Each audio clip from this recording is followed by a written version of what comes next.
Good morning, 5th grade. This video is for you for Wednesday morning, and I would just like to say good morning. Do you see how nice and dark it is outside? The sun hasn't come up yet and the birds are singing. I hope you're having a wonderful morning so far. Our lesson for today is going to be our lesson 4.9 on page 96 in your grammar, and this is the past perfect tense of the verbs. On page 96, it says that the past perfect tense tells about a past action that was completed before another past action has started. So in other words, it's something that happened already before something else happens. The past perfect tense is formed by using had and the past participle of the verb.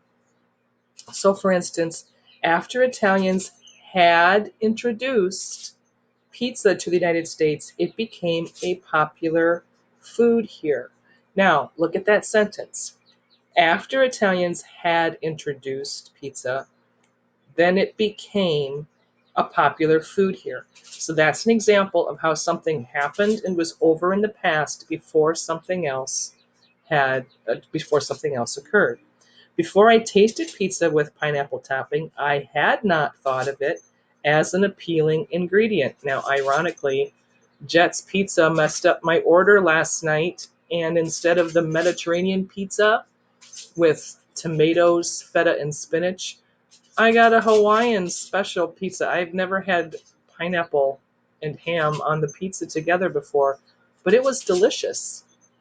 So before I tasted pizza with pineapple topping, I had not thought of it as an appealing ingredient. That's true for me. Surprise. How many of you like pineapple on pizza? I'll bet some of you do. And the last one, by the 1950s, the Chicago deep dish pizza had become popular.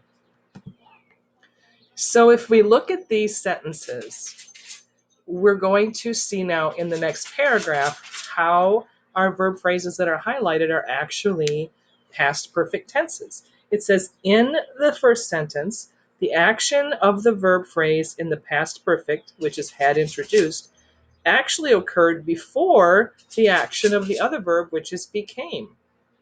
In the second sentence, the action of the verb phrase in the past perfect, which is had thought, occurred before the action of the verb tasted. And in the last sentence, the action of the verb in the past perfect, which is had become, occurred before the time given, which is the 1950s. So when we use the past perfect tense, we use had with the past participle of the main verb, and that action has happened and is completed before something else happens. Now, can you identify the verb in the past perfect in this sentence?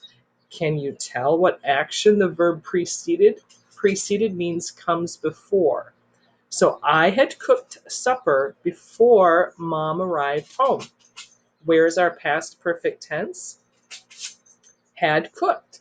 And what action did it come before? Your mom arriving home. So that's how we use our past perfect tense. Had with the past tense of the main verb. You're only doing exercise 1, and you're going to simply write the past perfect phrase. Now make sure that you pay attention. If there's a negative word like not or the contraction like hadn't, we don't write the negative words as part of our verb phrase. We have to leave those out. So if it said, I had not completed my test before the class was over, had completed would be our verb phrase. Now, in exercise number 1, sentence number 1, it says, I wrote my report on food history after I had gathered a lot of information from books and websites. To find this past perfect tense, we have to look for the past tense. We have to look for had and the past tense of the main verb. In this case, our answer is had gathered. Now, this is due for Friday. Make sure that for Thursday, you have your page 16 Write About Reading that's due. And that's it for right now. Have a great day, everybody. Love and miss you.